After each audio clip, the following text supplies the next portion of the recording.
welcome back to Group Chat. I am Justin Verrier, and joining me, in front of me, it's Big Waz right there, and finally out of his closet, I know. it's Rob Mahoney. I'm as shocked as you are. How's it feel to be a Hollywood legend?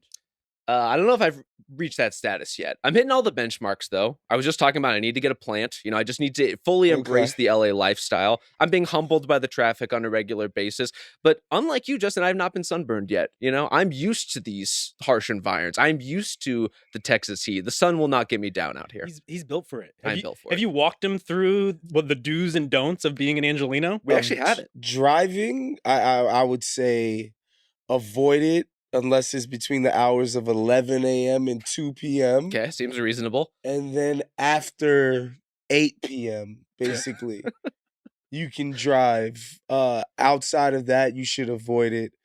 Just a normal functional city you have here. Yeah, I mean, listen, look, you can drive in your neighborhood. Yes.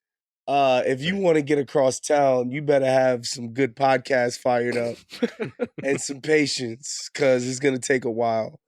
Other than that, I would say find your matcha spot, Crucial. locally, and just buckle up for the ride, man. That's what I would say. I'm looking forward to it. Well, you're already a kind of a pseudo celebrity, which is like that's what you need to get into. You're a podcaster. Everyone's a goddamn podcaster. You started from there. I got bad news. We are not pseudo celebrities. I think you are to a certain brand of guy. We are just some guys with microphones. A really cool type of guy. Rob is the guy for so that. funny. Jesus Christ. But we have been assembled here in person in Los Angeles, 2 Angelinos, 1 former one, to do our annual exercise. That is the preseason power rankings of the NBA.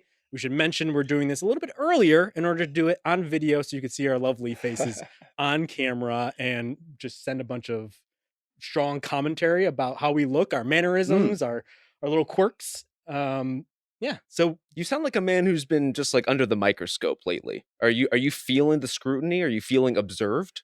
I want to be observed. I spent all off season in the gym.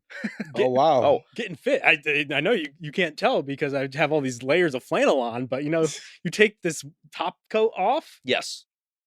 You're doing it the right way. That's the secret buff is a powerful thing. You take off the overshirt and all of a sudden it's like, whoa, have you seen Justin? I wouldn't say buff quite yet, but like things a little bit more firm. That's wonderful.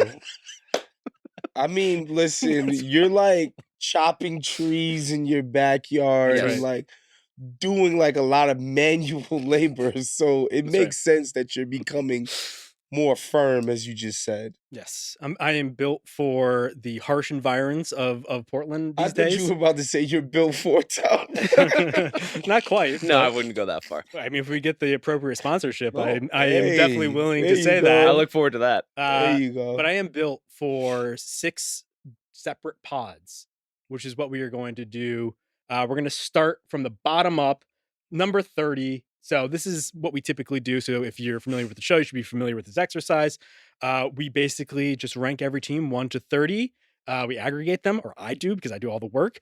And then Isaiah Blakely breaks any ties that we have. Then we have our list. We're going to talk about each team in depth. We got an existential question for each of them. Mm-hmm. And then also we're going to name some guys or things. Can I just say this one in particular, 30 to 26, my favorite podcast we do all year. Just absolute sicko shit.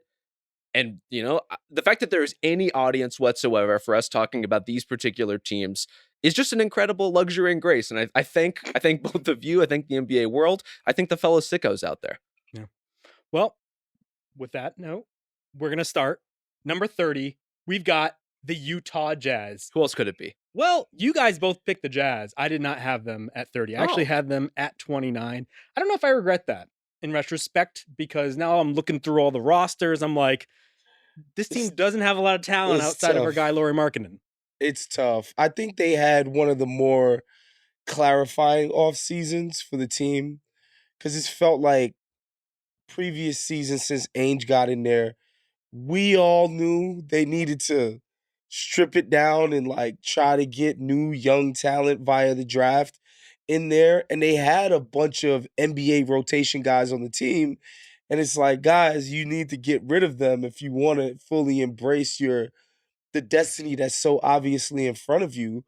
But they basically decided Danny Ainge did, as is his custom, that he wanted nothing but perfect trades for these guys. And it feels like the process kind of got drawn out longer than I think it needed to.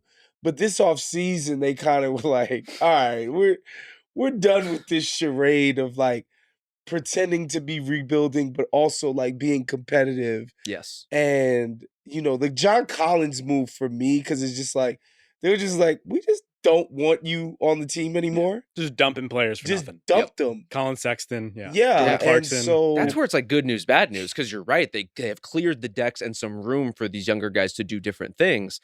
But waiting that long meant they got almost nothing in return for these players who were an important part of their team in some respects. Yes, the rarely seen double tank.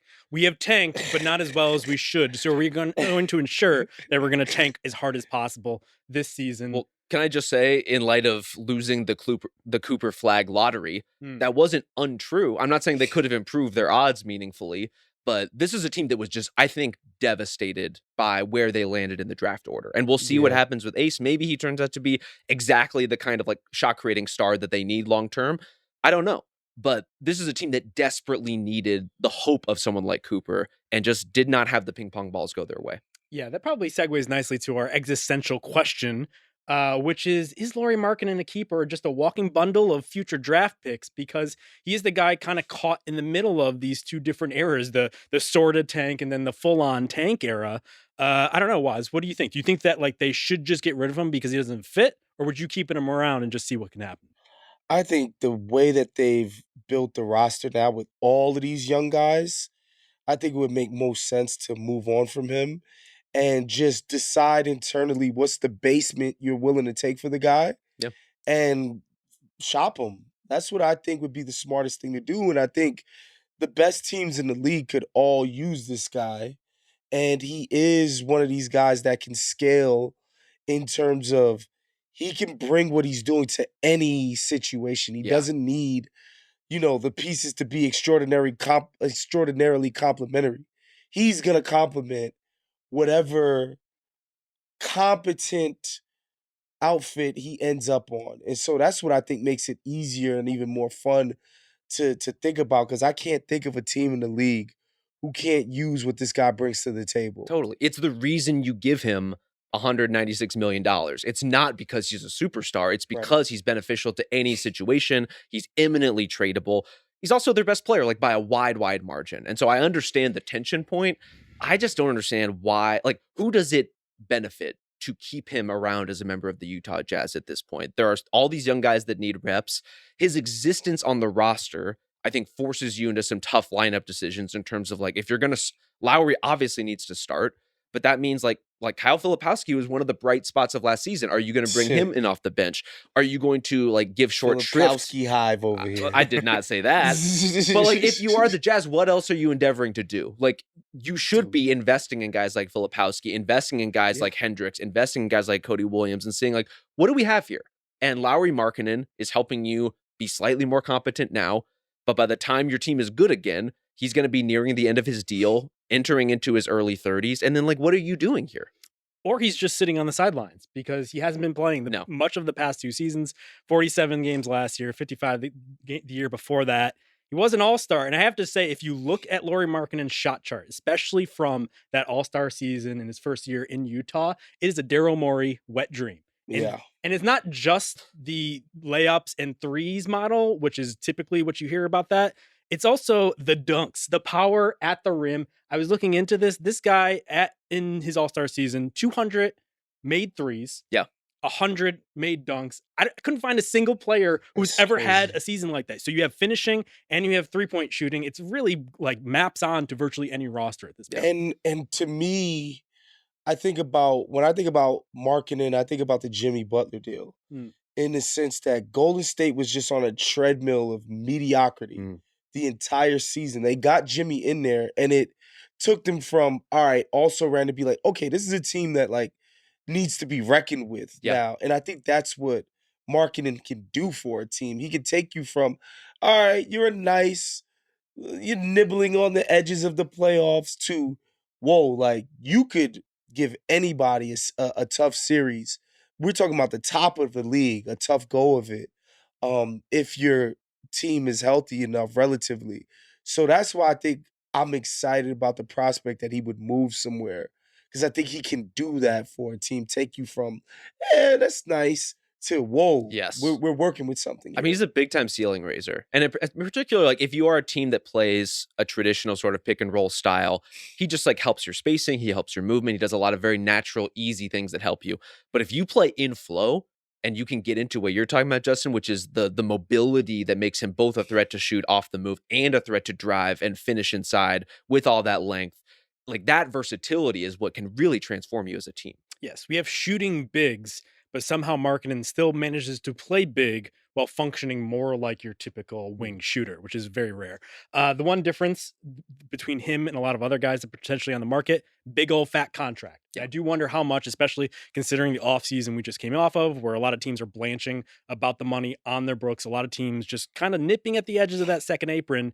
He makes $46.4 million this season, and it just keeps going up. Good work like, if you can get it. Which is great for him, but I think for a team that wants to trade for somebody for immediate help, it's like, who has that open space in order to do so? Do you guys have any teams you like as sort of like a Markkanen suitor? I mean, it's been going around the ringer. Michael Pina wrote about it for the site, but Detroit is such a juicy fit. Yeah. Like, think about, how much of a difference Tobias Harris made for that team. Right. What if you replace Tobias Harris with the best possible version of that player type and someone who's more malleable and adjustable, who could help? I think the question is whether Jaden Ivey would be involved in that deal. I would presume that he would be. I wouldn't do it for Ivey. You're too enticed by Ivey's potential. I'm enticed by Ivey, but I'm also worried about the shooting if you're relying on an Asar or a Ron Holland to step into that void. Because they went out and got a lot of plug-and-play shooters in order to spot the Malik Beasley and the Tim Hardaway Jr. Malik Beasley back. Well, we'll see. We'll see about that one. We might be able to bring Malik Beasley back. Coming soon to the Ringer Podcast Network. But I would want to rely on shooting from my core guys as opposed to these like hired goons, essentially. Mm-hmm. And if you're not, it's a lot of Markkanen and Cade with 3 potential non-shooters as your core guys. That's the only thing I'm worried about. I mean, you can shoot the fucking lines off the ball. Like, you could. I think that's where, if you're trying to figure out how do we make these pieces fit, Markkanen is the kind of pressure release that helps.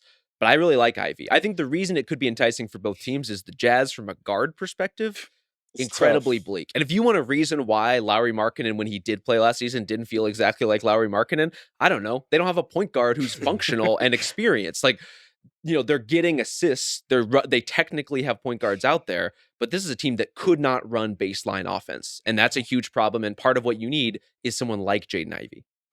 Yeah, and to me, Markkanen, he's not somebody who you just give him the ball and be like, soak up, a trillion possessions. But I think that's the appeal, honestly, is that he's not that kind of innings eater, so to speak. It's that, he's opening things up for all of your guys because of his gravity. And he's happy to just be super efficient with the touches that he does get and doesn't need like an offensive overhaul, right? Like, you don't need to rejigger your entire offense to put this guy in there. And I think Detroit, and that's the thing, like, is Cade gonna start playing a different brand of creator? Nope. That might be a question for part 3 or 4 of this podcast. You know what I mean? Yeah. And so if he's gonna be the Cade that we've seen, then Markkanen makes a lot of freaking sense. No. Well, we were talking about some guards on the Utah Jazz. Should we name some guys? I mean, Isaiah Collier is a guy who demands to be named. Yeah. Again, they're like nominal point guard. Led rookies like by a huge margin in assists. So like was doing his part. The problem is he can't score. He's not a threat to score. The bigger problem is everyone knows it. No one treats him as a threat in any capacity whatsoever. It's like the constant problem with them. And part of the reason someone like Ace is so appealing is who is like an actual threat that people are responding to who's not Lauri Markkanen. The answer right now, especially in a world where Colin Sexton is not a member of the Jazz anymore, Jordan Clarkson is not a member of the Jazz anymore, John Collins is not a member of the Jazz anymore. Who is the next player in line after That Lowry? sweet red, Keontae George, baby. I have to say, the answer does not seem to be Keontae George, but I am ready to be proven wrong if he turns a corner. Let's talk about Keontae George, though. Yeah. Because I can't tell if he's good, even though I do realize and recognize that he does have some real juice to his game. He does. Theoretically, what is he good at? Scoring, Yeah. but not efficiently. Yeah. Okay. Yes. In fact, I have a nice little stat for you guys. There are Please. 3 players since the 3-point era, so 1980, so 79-80, who have taken 12 or more field goal attempts from the floor and shot under 40% from the floor. Oh, no. Over their careers. It is Keontae George, Alex Sarr, who we'll get to very shortly, and Brandon Jennings. Sheesh. Shout out to Brandon Jennings. Since Our 1980. colleague in podcasting. Somewhat. It's just, he clearly has something, but I do think maybe moving to a bench role, perhaps into that Jordan Clarkson slot, which is now open, might benefit him. Well, it already started. Like you could see the Jazz already kind of leaning in that direction. And I think that's where somewhere like Bryce Sensabaugh kind of quietly shuffled into a nice little supporting role as more of a traditional 3-and-D wing spot up role playing kind of guard for them. And they need some of that. Like they need stars, but they also need guys who operate in like a functional, competent capacity doing normal NBA things. And they're still searching for all that. They have guards who aren't threats. They have wings who don't really know how to play yet, forwards who are like versatile, but kind of untapped. And if Sensabaugh's like just a good 3-point shooter, like he proved to be over, most of last season, that's like a meaningful thing for them. And I think ultimately more important for where they are right now than Keontae George coming in and shooting 38%. Somebody's got to do a bulk of the ball handling, though. Even, Clayton Jr., who I like, you're not going to give him the ball and say, handle the rock all day, rookie. Like, that's not going to be his strength. So I don't know who's going to do the dribbling here. Yeah, I actually like the front court because it is Walker Kessler. Hendricks, you presume, will be healthy and starting again. And if Laurie's there, like 3 through 5, that's actually not bad. It's not bad. They've got some guys 3 through 5. Why did they trade for Yusuf Nurkic? I don't know. Why is he on this team? I don't know why several of the players that they brought in, Kevin Love is still there as we're recording this. I was looking up, he's 19 years older than Ace Bailey. Is he really? But, I mean, I think it's nice to have some adults in the room. Oh, for sure. We got with Yang, these kids. we got Slow-Mo. They really packed it with some known some guys. serious They really people. did. Yeah. Anybody else here? Is Cody Williams good? Unclear. I think it's no. I think it's the early clear. returns were not encouraging, but again, it's like you want to know for sure. And I think that's part of the issue they have with their front court right now is like with all of these wings and a glut of guards who are going to play but maybe don't deserve consistent minutes. Are you going to be able to look at all the forwards you want to actually take a look at this season? That's Will Hardy's problem and not ours, thankfully, but a big problem for the Jazz. Yes. Ace backdoor is going to get what he wants. He's going to get a lot of opportunity because there's nobody else here, especially if they trade Lauri Markkanen. I did see they had 46 different starting lineups last season. That's crazy. Over under 46 starting lineups for the Utah Jazz in 25-26. I'm going to go under. I would hope. Yeah, I think they're going to be consistent, but consistently bad. Yeah. Is what I would guess.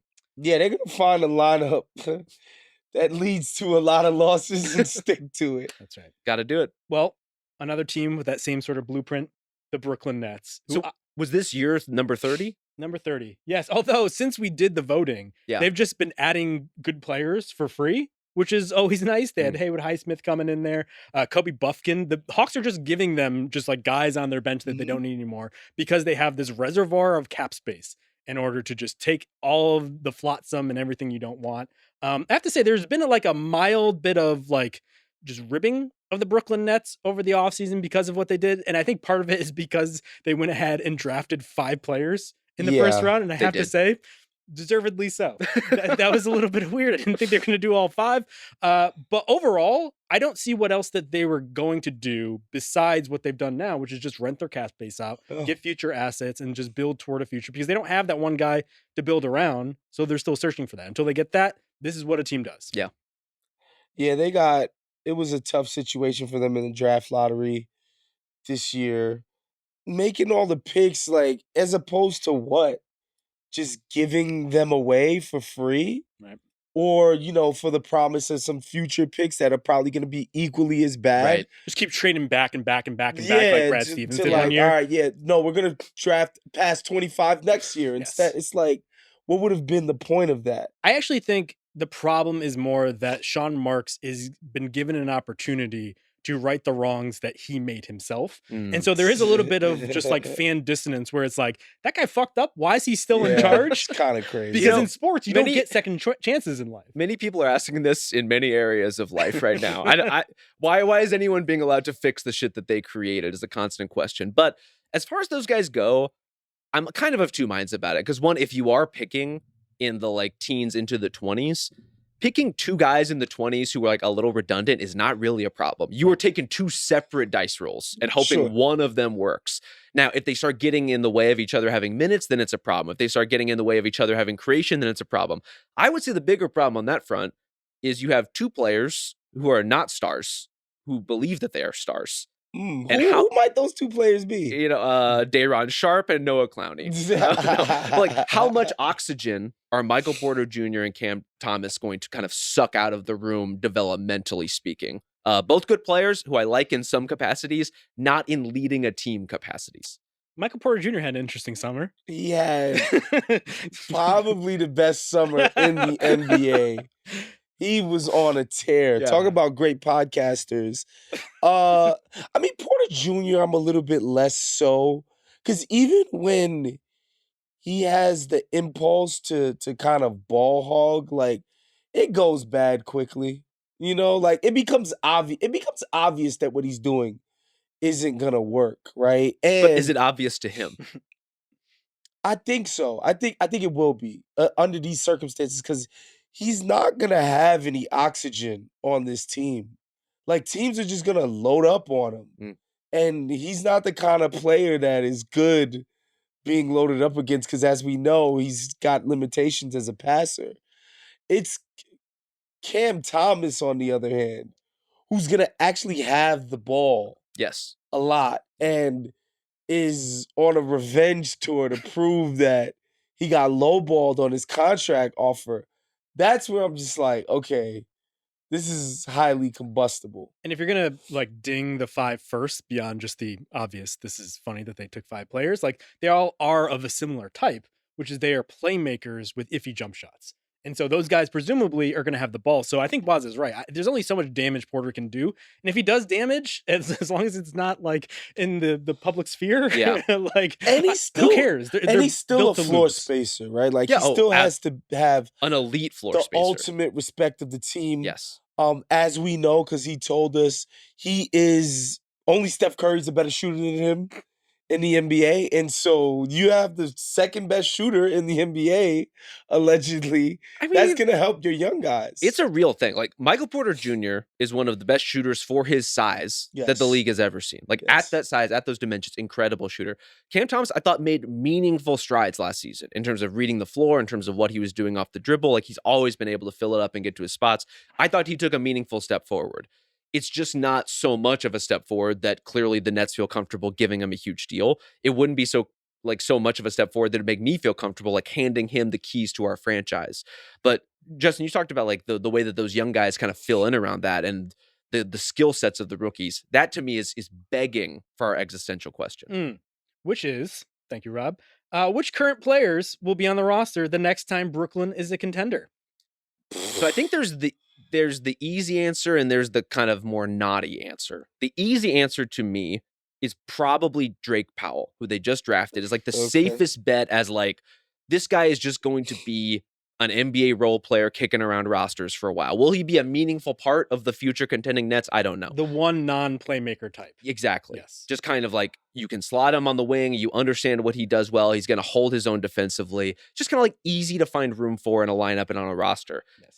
The more difficult ones to me are the playmakers. But for me, like, I think one of Yegor Dioman or Ben Saraf are going to work. I don't know which one yet.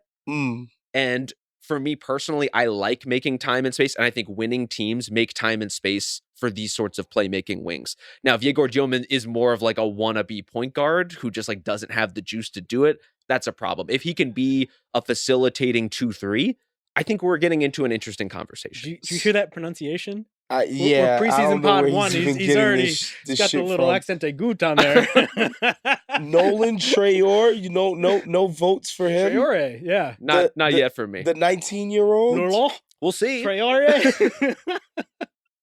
Yeah, I'm not seeing it. I think Rob is right in terms of Drake Powell. Like, sure, maybe he'll just be their seventh man, but like, this team is like 2-3 years from any, like, at least. I'm taking the over on Exactly. 2 to 3 years, probably. So yeah, 3 years from now, they might be as good as Detroit is.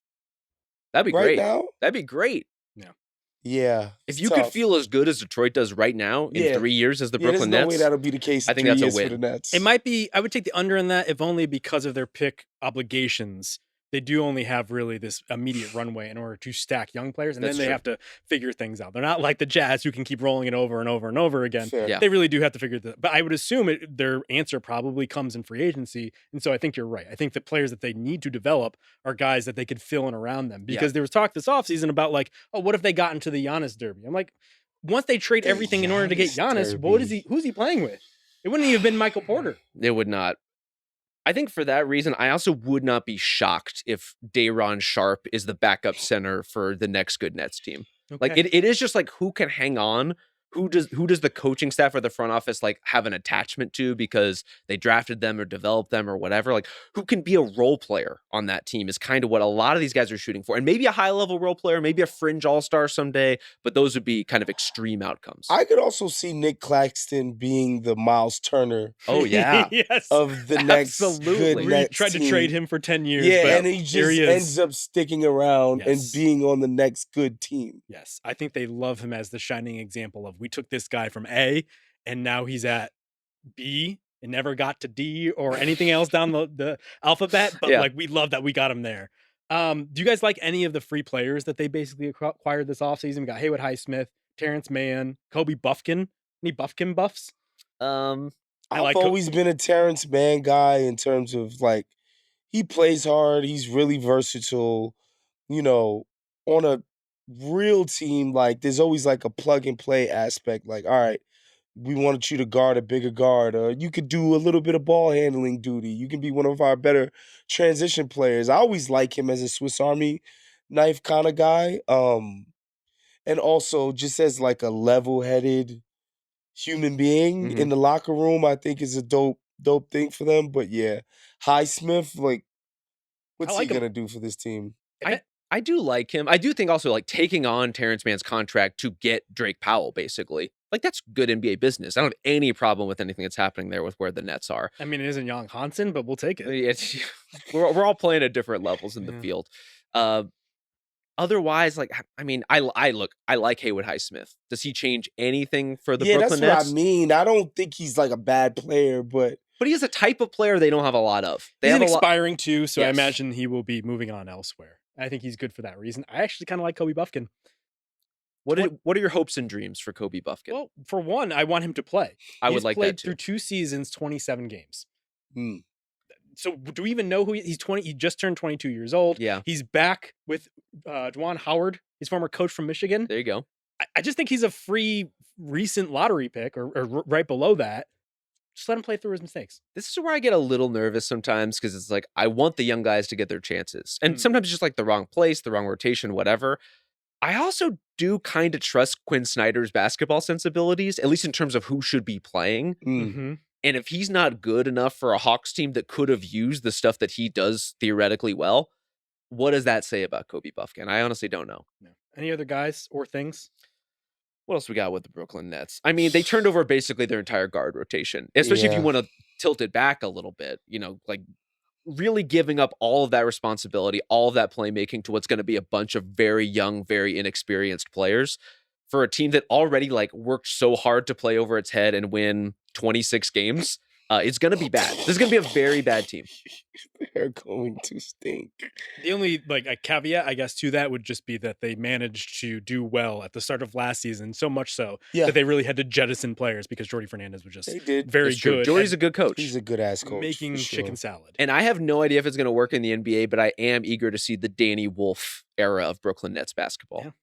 Yeah. Let him cook. Let him do his thing. Look, like Cam Thomas and Michael Porter Jr. are not out here like passing every time they touch the ball. Like we need some facilitators out there. We need some spacers. I hope Danny Wolf can play meaningful rotation minutes, and we'll have to see kind of where he fits into the rotation exactly. All right. Next team on the docket, number 1 in my heart. It's the Washington Wizards, your new favorite League Pass team. Now we're talking. I am titillated. Waz does not seem titillated. This team could be. You catch me at 4 p.m. Pacific on a Wednesday. I am watching Washington Wizards basketball. Yes.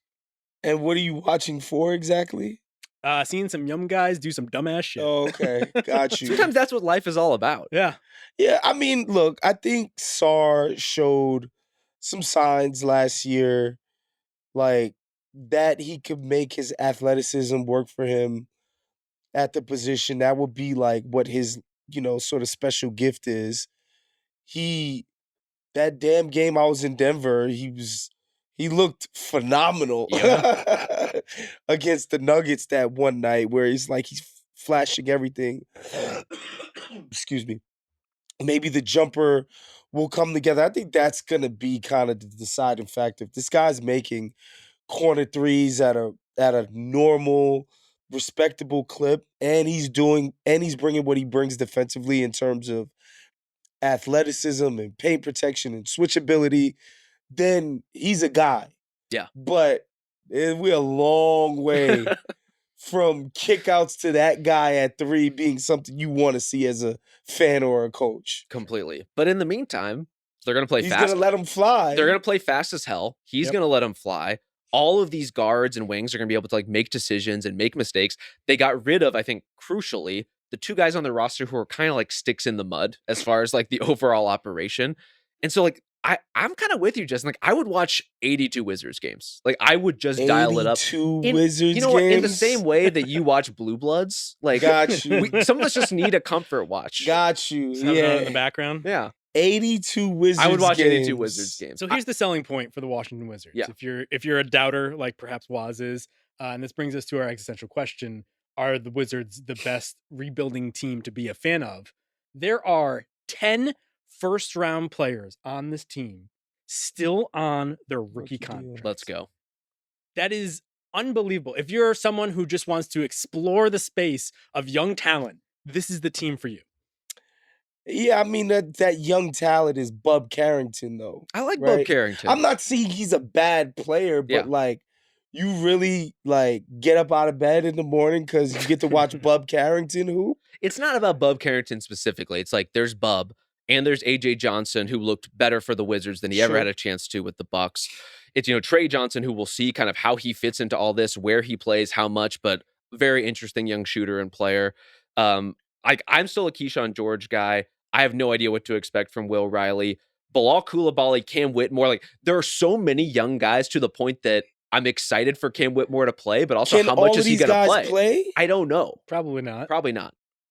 But this is the one team where too many guys, I think, works in their benefit because if one of those guys isn't hitting, they're just cycling through guys. They also have the benefit, these other really low-ranked rebuilding teams are all in their ways exercises in frustration. It's we just tried this thing and it failed, and now we have to reboot again. It's we're waiting for the Lowry Markkanen deal after losing in the lottery. It's who is really peddling hope right now? And I think the Wizards are one of these teams that actually has a lot to hope for.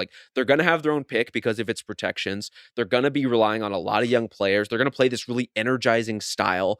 I think they're going to come out of this year feeling good about where they are. I can't tell you exactly which young guys are going to be the reason for that, but they have enough of them that I think some of them are just going to hit. Yeah. I think the one thing to counter that would be how much structure are these young guys willing to be beholden to. I think Cam Whitmore is the prime example of someone who's had a reasonable amount of success in this league. Is he basically going to be no, this is my showcase and I'm going to blow this shit up? Yeah. I do think Bilal Coulibaly, who is set for surgery on his thumb, is going to miss the start of the season, opens the doorway for Cam Whitmore not only to start to be a featured guy. Yes. And as we've seen for the Wizards and any of these rebuilding teams, you could stack them with as many veterans as you want. Those guys are going to be playing sometimes. And when they do play, they might not even play into the second half, as we saw with the Wizards specifically with the Marcus Smart types and some other ones. That's the new way of tanking, where it's like you look at the box score and it seems like that guy played, but did he actually? Yeah. And so I think CJ McCollum, good vet. Yeah. Chris Middleton, very good vet to have there. Seemed like he played that role well for them last season.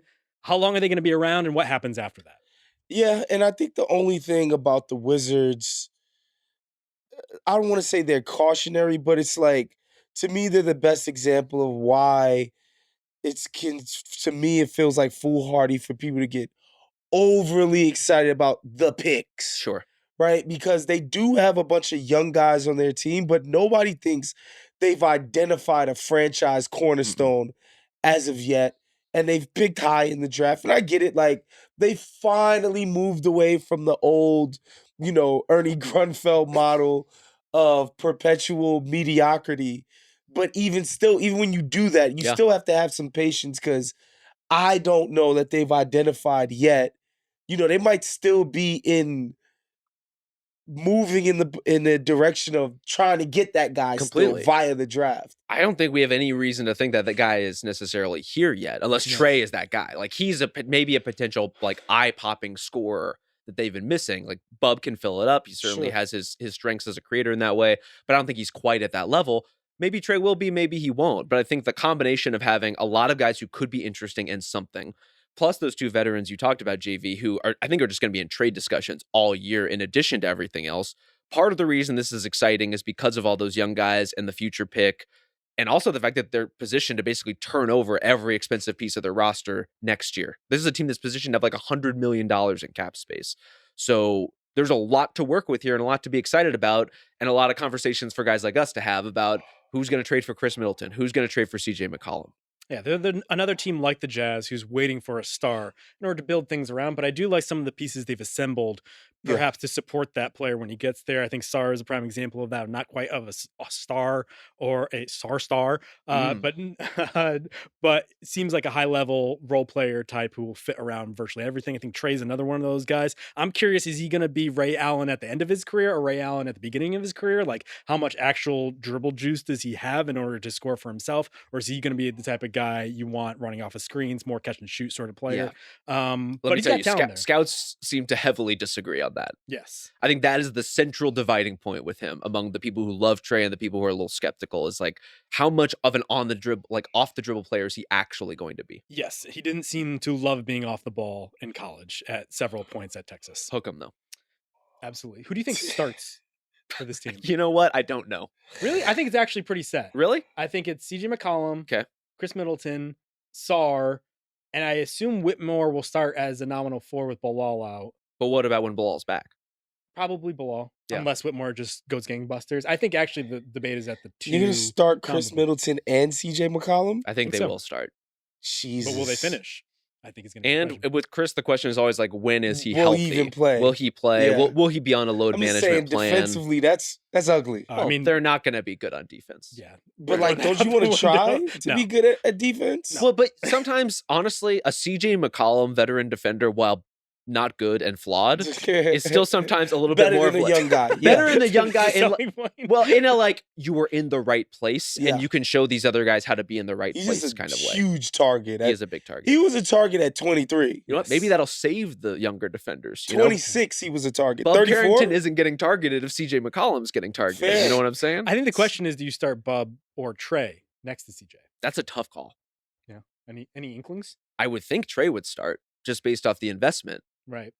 The idea of taking a guy number 6 overall and then not even starting him on a rebuilding team, unless you're just really sold on the player that Bub Carrington could be, I don't necessarily see that. I also think from a backup perspective, like, Bub Carrington is a little more comfortable on the ball, at least from what I've seen so far at an NBA level. And so the idea of bringing him off the bench in more of a combo capacity makes sense to me. Because otherwise, who is your backup point guard? It might be like Malachi Branham or somebody like that. Yeah. We'll see. I pour one out for Goggles, Jordan Poole era on the Wizards. Yeah, I'm okay with that. Okay. We'll catch up with them later in this episode, it turns out. But first and foremost, we have the Charlotte Hornets at number 27, a team that, as we're recording this, a week in advance of when this pod is coming out, doesn't really have a center still. Unless TD and Salon is just like gonna transition to just being big. I mean, Musa Diabate is standing right there.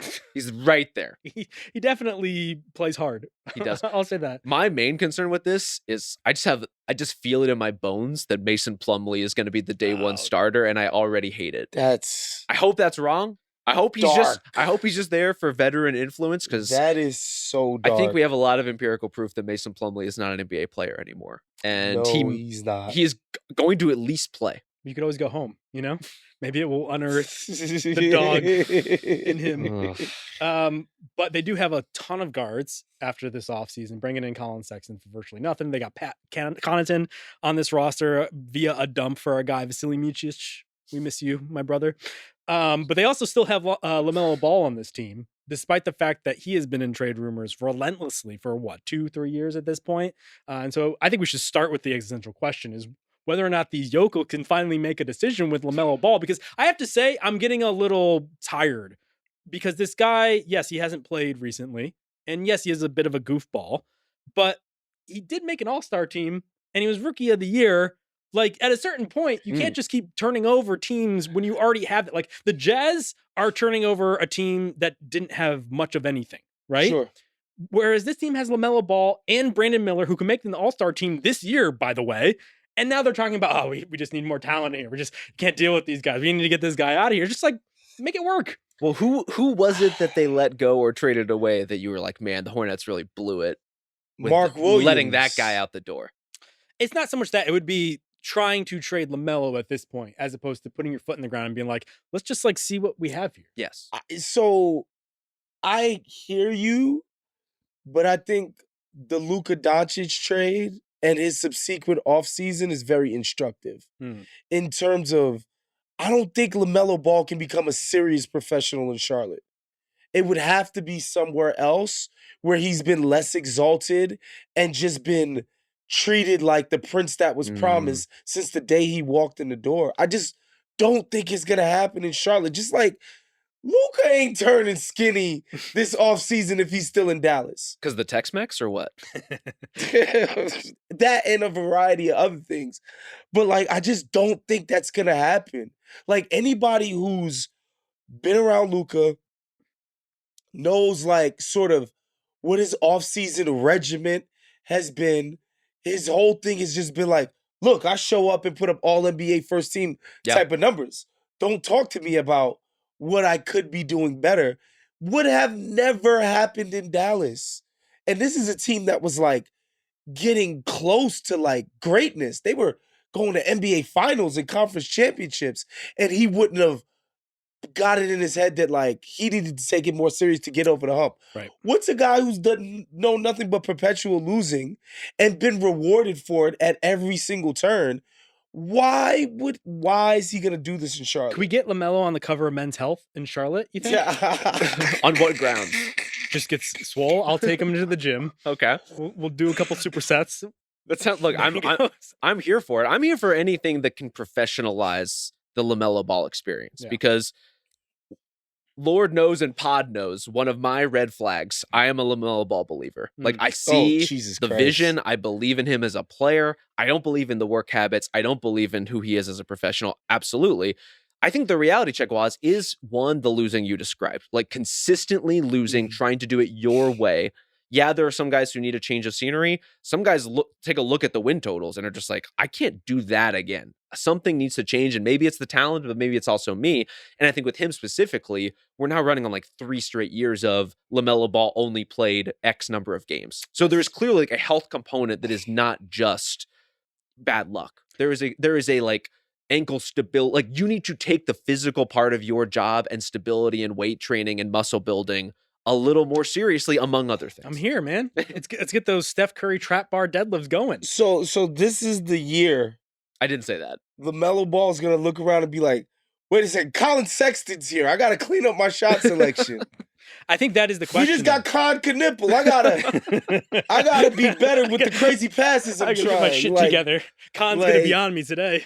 Why would it happen this season? I don't know. What I'm asking. You know, because like, things do change for players a little bit later in their career. You know, I think about a guy like Paul Pierce, who, when it was him and Antoine early Celtics, they were going to the playoffs, all of that. He had tasted that. Then it fell off of a cliff, and he was beginning to develop, I'm not going to lie, a LaMelo Ball-ish kind of reputation. Like, yo, this guy's a loser. This guy doesn't have the winning habits. This guy doesn't take it seriously enough. This guy's going out. This guy's blah, blah, blah, blah, blah.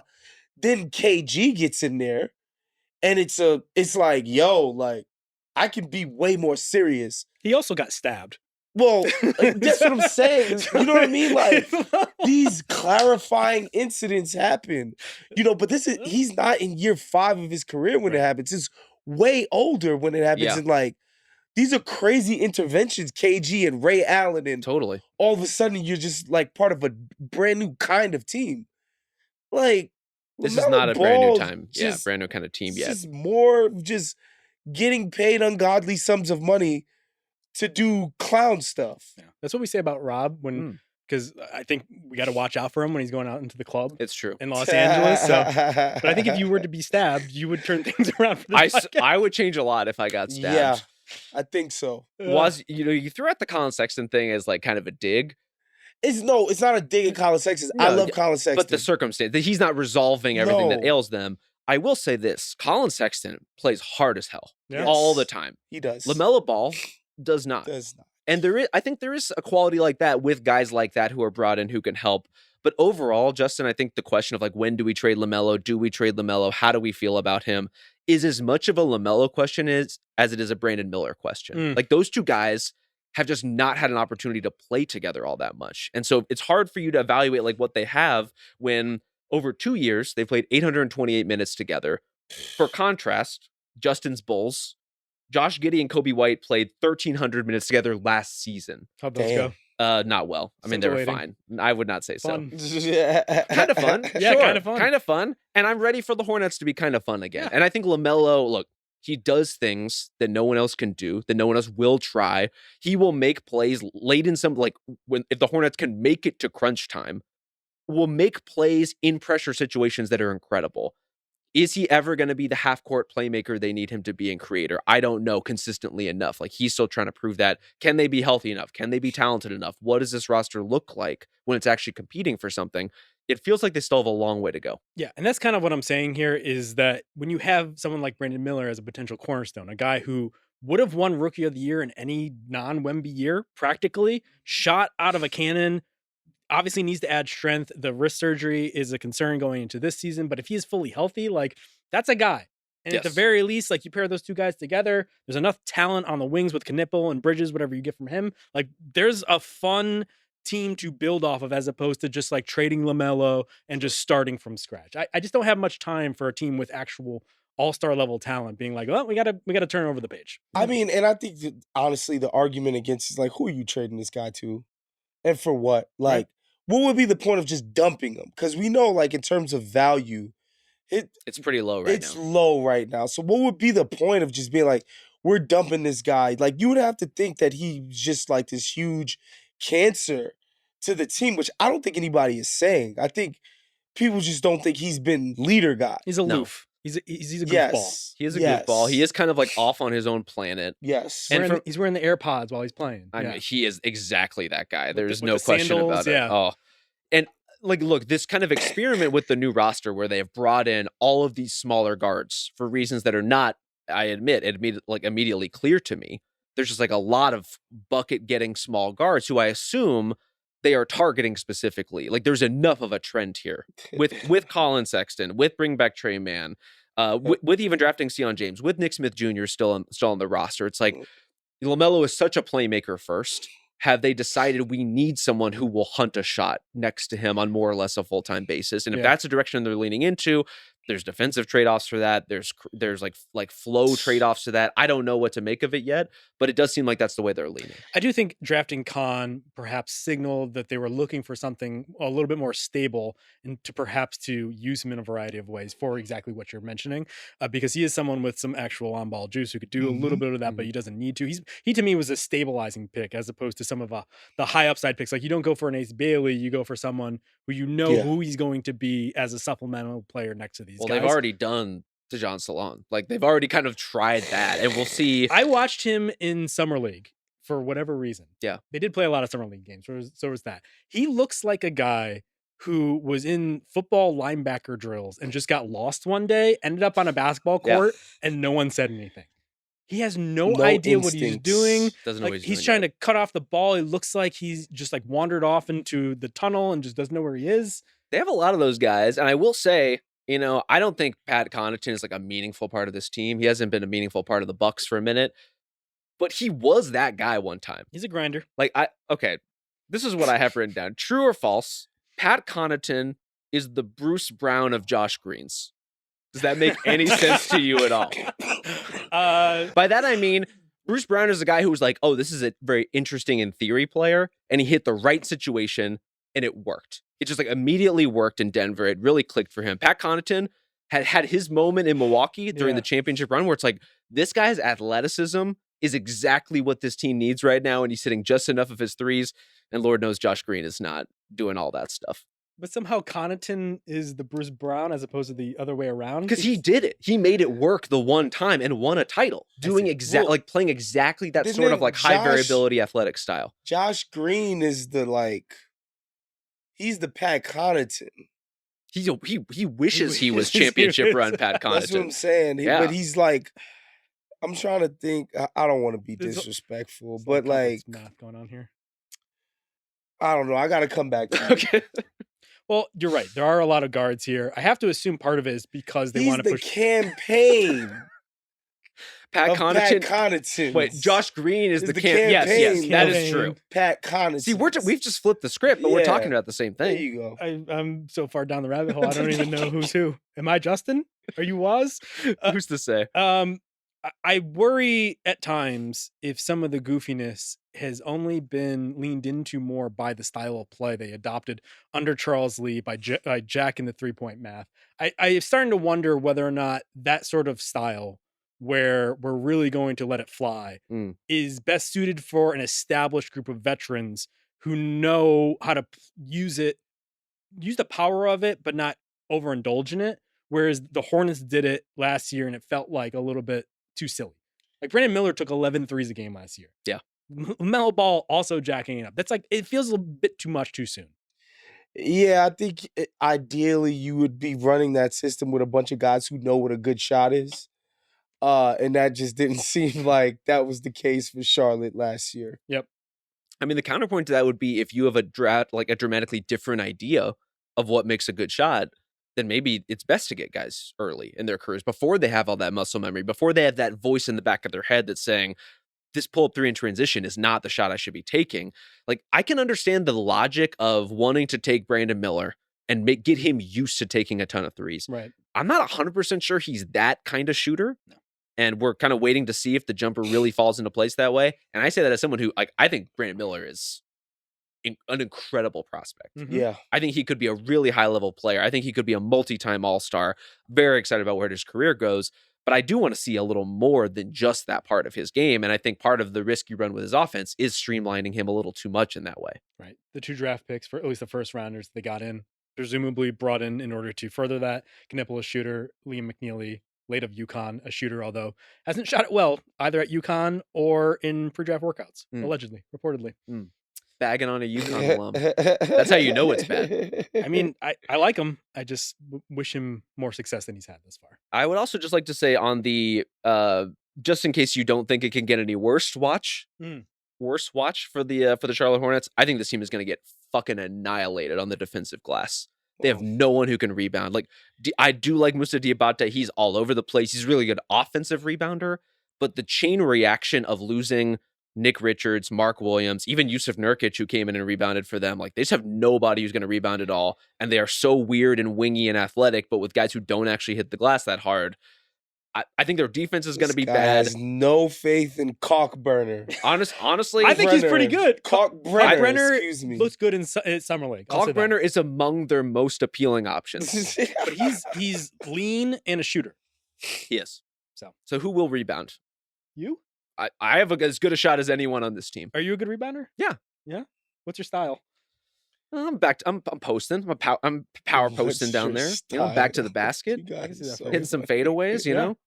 But you got to hit him with the no-look passes every now and again. You got. I mean, look, I am but a pickup big man. Who would I be if I wasn't throwing irresponsible passes? A little budget young? That sounds great. Yeah. See.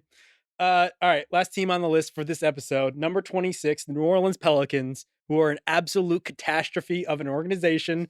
I considered putting them second to last on this list, and their only saving grace was the fact that they don't have their pick next year, and thus they have more motivation to kick win. up some late season wins that mean nothing in order to push up farther on the list. Yeah, I still think there's a lot of talent on the team, which is something we say literally every freaking preseason. We certainly do. You had them high. Yeah, I did. You had them 22nd. I'm just like, look, like if all of their guys play, well, let me stop you there. They're better than the 26th ranked team in the league.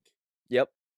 And that's why I had them 22nd. There's a lot of talent. Yes. Was doubling down on the Derek Queen trade defense by putting them at 22nd. Listen, well, he's not going to play, so he won't cause any problems. It's not about Derek Queen. It's just like, I just think the guys on the team, Trey and Zion and the like, these guys are really good NBA players. Yeah. And again, if they're on the floor, they're better than the Chicago Bulls.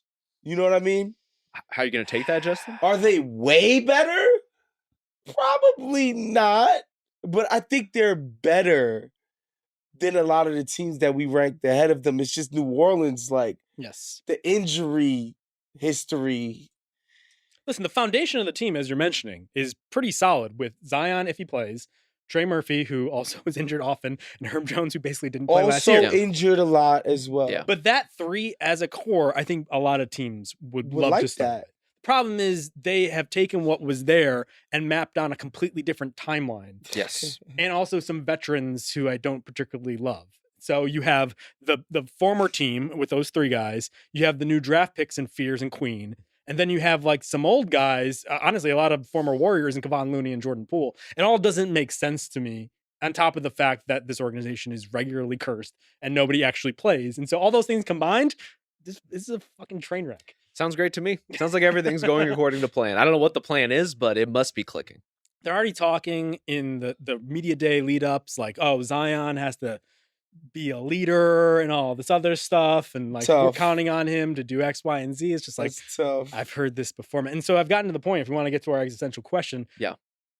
I am starting to feel sympathetic for Zion that he has been led astray in part by an organization that doesn't know what he's doing. I think he is his own mess, injuries on top of just also goofiness and not really taking his shit seriously. Yeah. But also, where's the example for him? Yeah, I think the train wreck of the surrounding management structure around Zion's career, combined with being with a shit franchise, has gotten us to this point. I think Zion could have been a train wreck in his personal and the way that he's managing his career. Yeah.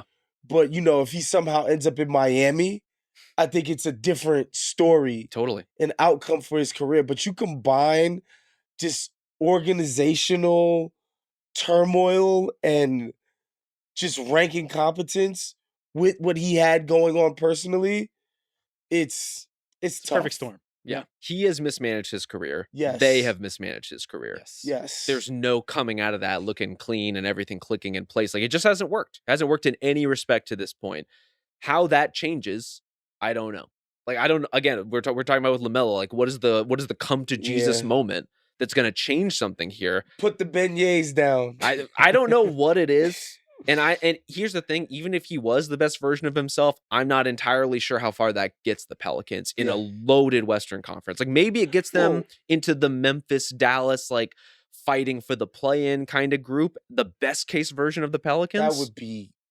That would be incredible. Yeah. I don't have that kind of aspiration for them. Right. How does he play with fears without sacrificing defense? How does he play with Kevon Looney without sacrificing shooting? Yeah. It's just like, I don't know how the parts all fit together. And frankly, I don't know if the people making the decisions have put enough thought into that. Perhaps they're thinking farther down the road than the immediate. But when you have a talent like Zion, like you probably should be thinking about the here and now. Yeah, I think so too. But here's the problem with the here and now. You talked about the three core guys that are very talented. Are all three of those guys going to start?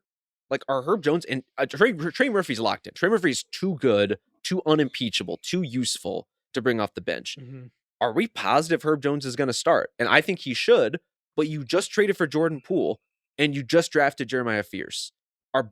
Is one of those guys going to come off the bench, or do you intend to play them together? I don't think you could bench those guys. I mean, they were trying to shove Herb Jones as a nominal center into their starting lineup last year, in big old air quotes here. He might still be their best center.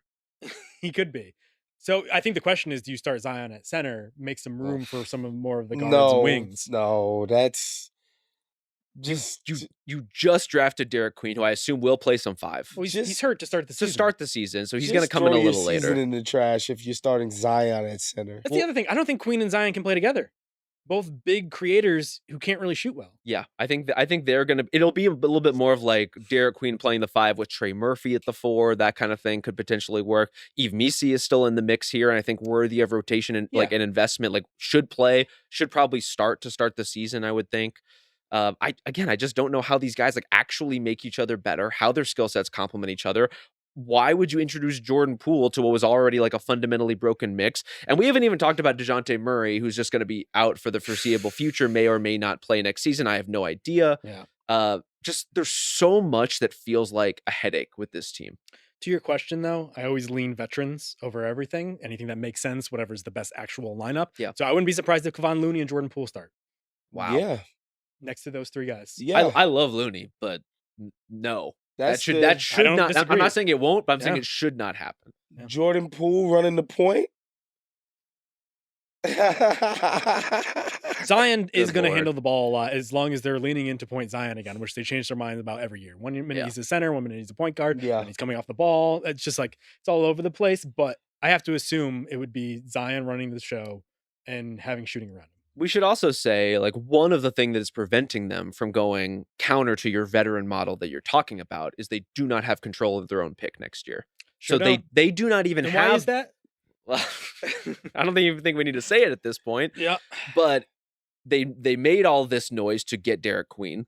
Even if he were healthy and playing great basketball and they wanted to start him and lean into the Derek Queen, Jeremiah Fierce version of this team as much as humanly possible next season, they're kind of discouraged from doing so because it probably will not result in a ton of wins. And this is a team that basically has no choice but to try to win some games. So maybe they will have more wins than some of the other teams at the bottom of these rankings for exactly that reason. But I don't think those wins really will amount to much. And I certainly don't think it's going to actually get them in the playoff race. It's embarrassing. No, it's not good. They're not a playoff team. It's so bad. And I have to say, I still believe that if New Orleans ever built the product, I think the fans would come, but we're kind of getting to the point now where like they've been waiting and waiting and waiting and waiting and waiting and waiting. Yeah. I just don't know when it's ever going to come. And I think it brings up bigger existential questions beyond our even existential question about the roster, about the viability of basketball in this sound, or at the very least under this ownership group. I think there should be. It's the ownership group, bro. As Adam Silver does a lot of things this offseason in his board of governors meetings, perhaps he could give a little nudge out the door for our girl. Yeah, just sell the team to somebody who actually wants to do this. Yeah, and do it right. Yeah. Can I say one thing I am excited about with the New Orleans Pelicans? Saddiq Bey missed all last season with an ACL injury. Let's get him back out there. Saddiq Bey. I like Saddiq Bey. Do you not like Saddiq Bey? Everybody likes Saddiq Bey. He's never rewarded us with it, though. Not all the people you believe in come up for you when you really need them. He has never been there for us. We've been loving Sadiq Bey for 5 years now. Yeah. And I still do. And I will like to see him back on a basketball court, being a part of this Toxic rotation. relationship. Maybe so, but I'm in it. I agree. I liked him as a Sadiq flyer. Bey don't get in you the CJ flowers trade. on Valentine's Day. He forgets every single anniversary. He does. He stinks. Doesn't call your mom on Mother's Day. It's tough. I was like, God damn, he's 26 years old now. Yes. Yeah. That's crazy. We love you, Sadiq Bey. We wish the best for you. We do. All right. That's it for part 1 of our 6-part preseason power rankings. We'll be back next time with part 2. What is that? Teams 26 to 21? 25 through 25 to 21. That's how math works. Thank you to Victoria Valencia. Thank you to John Richter. Thank you to Isaiah Blakely and Ben Cruz. A lot of thanks there. We'll catch you next time.